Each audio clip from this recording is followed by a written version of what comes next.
le sous-commissaire Mike Duhem de la GRC, Police fédérale, le directeur général des services de protection et d'urgence de la ville d'Ottawa, Kim Ayotte. I am Corporal Vladimir Napoleon with the RCMP. I will be the moderator. We will begin with remarks from Interim Chief Bell, followed by General Manager Kim Ayotte, and then we will proceed to a 15-minute question period. Je suis le caporal Vladimir Napoléon de la GRC et le modérateur pour la période de questions de 15 minutes. Nous commençons d'abord par l'énoncé du chef par intérim, ensuite le directeur général Kim Ayotte. Merci Vladimir. Bonjour à tous. Today we made some very important progress in safely removing this unlawful protest from our streets. At every step in this operation, we've been upfront and clear with the unlawful protesters that they must leave the area. We've advised them of our enforcement efforts so they could continue to make informed decisions. We've backed up those warnings with a deliberate and methodical operation using lawful and safe tactics. The officers on the ground have shown patience and professionalism. They are well-trained and experienced, and they needed all of that expertise to bring about the results that we were seeing. At every step, they faced a barrage of resistance, shoving, and vitriol. We all saw that the protesters were aggressive with the officers, and we needed to use horses at one point. As a result, we responded this morning by adding helmets and batons to our equipment for the safety of our officers. When we deployed our officers this morning, you saw the public order units on the ground sweeping across the downtown core from east to west and moving demonstrators out of the parliamentary precinct. Our officers continued to face resistance. At one point, a flare was ignited by a protester. Officers used a chemical irritant, also known as pepper spray, to disperse unlawful demonstrators who were resisting police orders. Sadly, we again saw young children being brought to the unlawful demonstration and to the front of our police operation. This is dangerous and is putting young children at risk. So far today, we've arrested 47 people. That brings the total so far to 170. As we continue to take back our streets, City of Ottawa crews and other municipal vehicles came into the area to clean up and tow away all of the demonstrators' possessions and vehicles. This is tough work. These officers are doing what they've been trained to do. They have demonstrated unparalleled discipline, restraint, and the utmost professionalism. I commend them for their actions yesterday and throughout the day today. I'm proud of them and all the members of our police service that have contributed to this operation.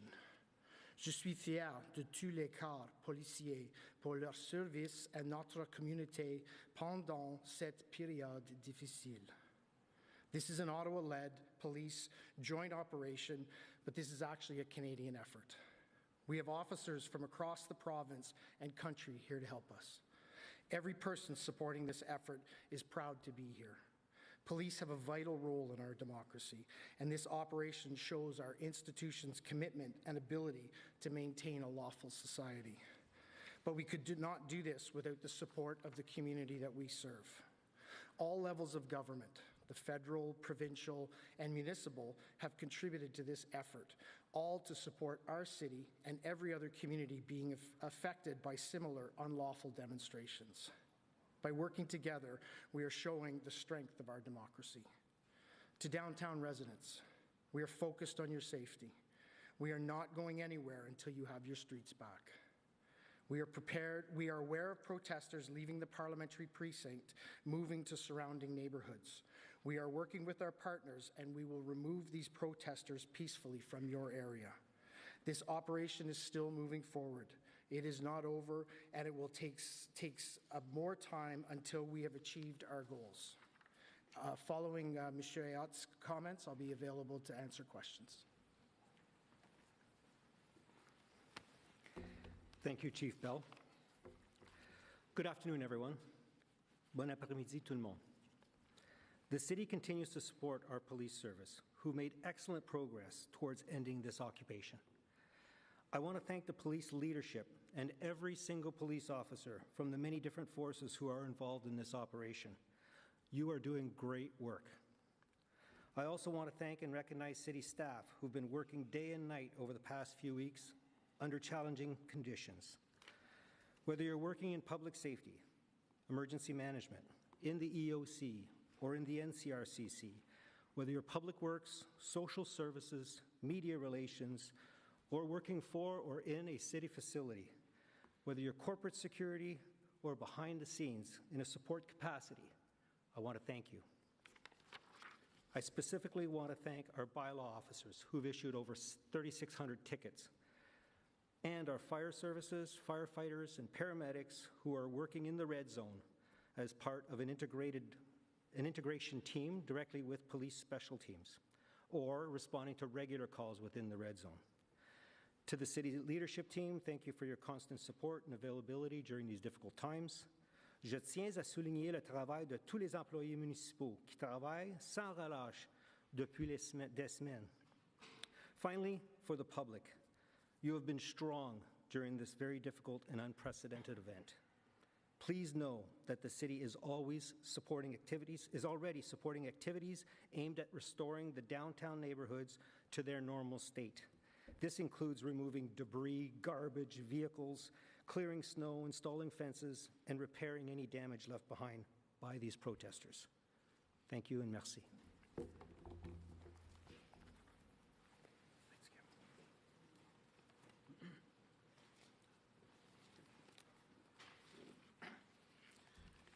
I will now invite each media agency to come to the microphone to ask a question.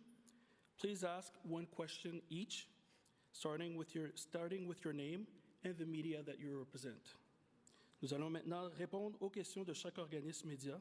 S'il vous plaît, posez une seule question au microphone. S'il vous plaît, vous nommer et aussi nous dire le média que vous représentez. Christian Ashkate, CTV National News. Thanks for taking our questions.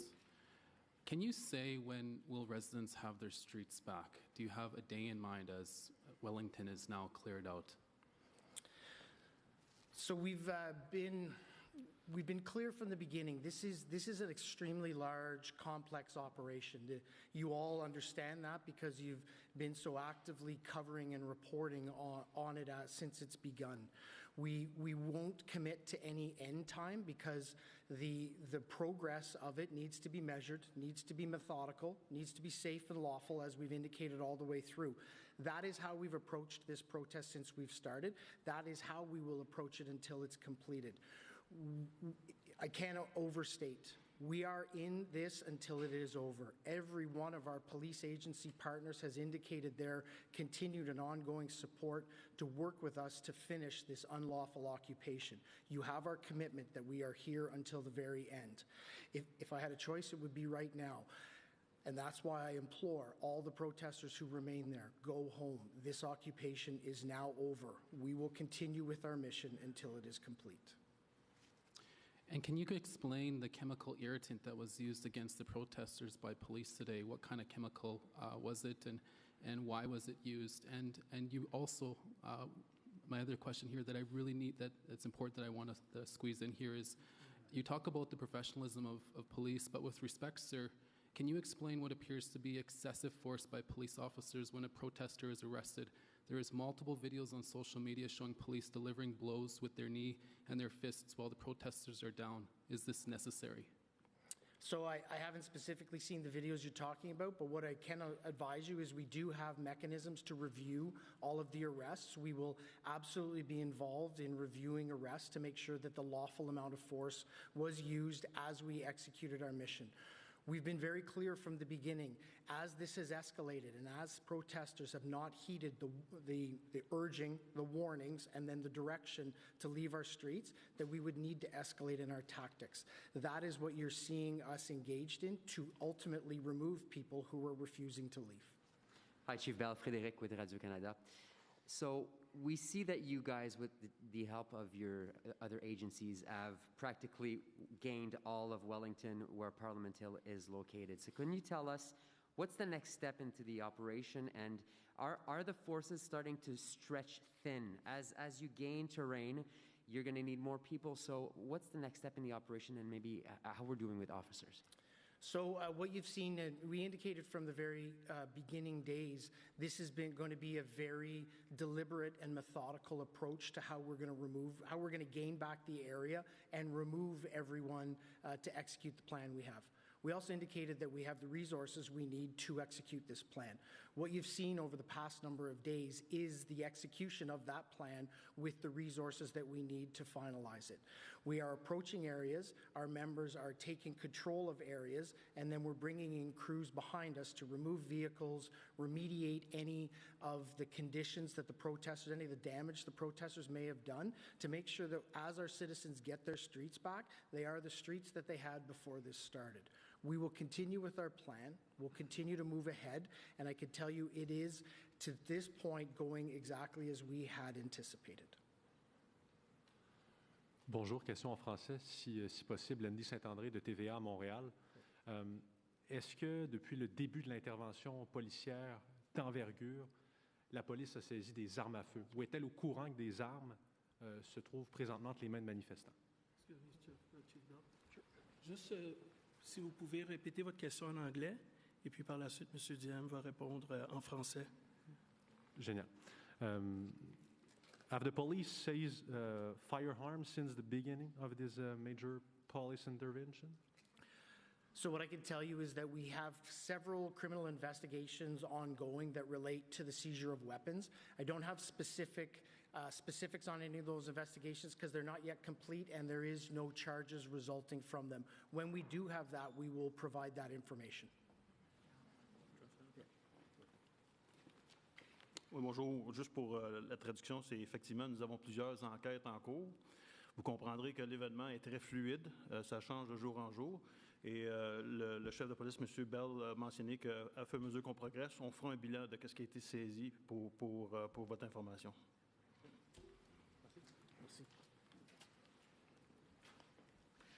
Hi, Ashley Burke, CBC National News. Can you tell us what other methods that you used today to try and disperse crowds that we didn't see yesterday? It sounded like there was other sort of sonic or other sort of sound things that were done today that hadn't been in the past, and what else? Yeah, we've been pretty clear from the beginning. We're actually not going to discuss the tactics we use. One of the things that you've seen that we've been engaged in is we're monitoring. We've learned from previous protests and demonstrations. We're monitoring the coverage. One of the tactics that the protesters and demonstrators are using is misinformation, information that is inaccurate, information that misleads the public. We're actively tweeting and providing information out through social media and other media mechanisms in order to be able to try and get accurate, factual information around what is going on within the protest without actually divulging any police tactics. And just speaking of conflicting reports, yesterday there were a lot of them when it came to the case where the police horse entered the crowd. Ottawa Police had said that a bicycle was thrown at the feet of a horse, but there are conflicting reports online about that. Can you specifically tell us what happened and what happened to the civilian and the horse? Yeah, so thank you. When you talk about misinformation, that's specifically one of the demonstrations for us of that. What happened is the crowd was escalating around the police. There was tension that was continuing to escalate between our public order unit members and the demonstrators on the line that was resulting in increased aggression by the demonstrators. Members of the mounted public order unit rode through the crowd that created separation and lowered the temperature and circumstances that existed there so as not to escalate force. Almost immediately, there was tweets, there was pictures that had been photoshopped out on social media that indicated people had died as a result of that.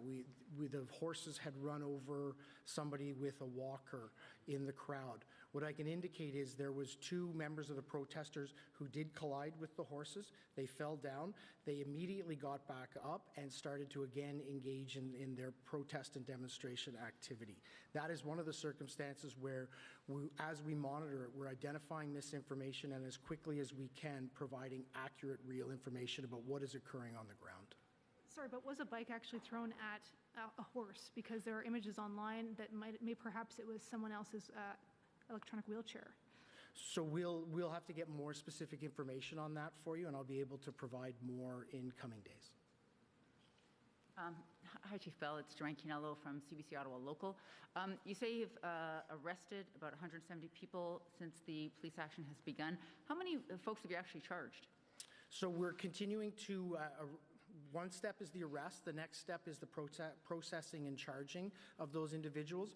We haven't yet pulled together and identified the number of charges that we've laid, but that will be released to the media and to the public as soon as it's available. But are people being let go, for example, without being charged of anything, say if they promise to go home? So what I can indicate again is we've arrested 170 people. We'll continue to do the investigations, and as we've identified those that are charged and those that may be released unconditionally, those numbers, we'll provide them to the media. And as this is a massive operation, any chance there's a price tag on this yet? I think earlier on, when we had asked for 1,800 officers, there was an indication it might cost $2.5 million a day. Is that accurate? Or I know it's probably not exact at this moment. So it's something that's very important to us. We know that this is going to be an extremely expensive operation. We've already talked to our federal and provincial partners about how at the end of the day we will look at having money provided to the police service for that. Those discussions are ongoing. We continue to track our costs. Our partners continue to work with us to identify the costs of policing to actually manage this event, and at the culmination of it, we'll be able to provide accurate figures. You don't have a tally up till now, for example? Just to remind all the journalists, one question. Thank you. Hi, Chief Bell. Gabriel, I'm from the French radio of CBC. Just wondering, do you know how many buildings are in lockdown right now in Ottawa? And I will take a response in French also, please. So we don't identify buildings to go into lockdown. We don't tell building owners to put their buildings in lockdown. We do provide public safety announcements as to where the demonstration is happening, where our police operations are occurring within the demonstration. So we don't directly control the number of buildings which are locked down, so I don't have that number for you. Oh, sorry. Oui, en gros, que M. Bell disait, c'est qu'on ne contrôle pas nécessairement les entreprises qui vont en lockdown. On va donner des annonces de sécurité publique pour les rassurer, mais présentement, on n'a pas le chiffre total de tout ce qui est fermé depuis le début de la manifestation. Hi there, Erica Ibrahim, the Canadian Press. I'm wondering what your message is to protesters and Canadians more broadly who might be upset and angry with images being published of police hitting protesters with batons and other types of force. There are images of some people, or some police striking crowd members with batons who were retreating and not being aggressive toward them. There were media in the crowds that have witnessed and reported on this. I'm wondering what you would say to those who may be concerned by that. As I indicated earlier, we will have the opportunity to review all of those files. There are complaint mechanisms for people to enter into if they feel that there is excessive use of force by members of our police service. What I will also say is we have been here for 3 weeks. I have been at this podium for the last 5 days, imploring people to leave, asking them to get out of our streets. This occupation is over. We have advised them that if they peacefully leave, they may go home. That still exists. We also indicated that we would escalate and forcefully remove people from the streets if they did not comply. Some of that is what you're seeing. So I will stand here today again and say, this demonstration is over. Go home. If you don't go home, we will remove you from the streets. This will be the last question. Hello, I'm Andy Lee. I'm from Independent Media. So I was in the crowd yesterday. I was unfortunately hit with some pepper spray. I just have a question. There's some video cameras that the police are using, and some news outlets are reporting that you're gathering intelligence with those cameras. Can you elaborate, like, if the protesters at this point, retreat and go home, are they going to be getting sort of repercussions down the road? Or are you going to be sort of actively pursuing the people that you've been sort of documenting and filming who are still out there protesting? What are your plans after this, after the protest is over? Thank you. It's a great question. And the simple answer is yes. If you are involved in this protest, we will actively look to identify you and follow up with financial sanctions and criminal charges. Absolutely. This investigation will go on for months to come. It has many, many different streams, both from a federal financial level, from a provincial licensing level, from a criminal code level, from a municipal breach of court order, breach of court injunction level. It will be a complicated and time-consuming investigation that will go on for a period of time. You have my commitment that that investigation will continue, and we will hold people accountable for taking our streets over. And could I just ask one more question? Can we ask a question to Mr. This Ayad? concludes the media availability. Ceci conclut le point de presse. Merci.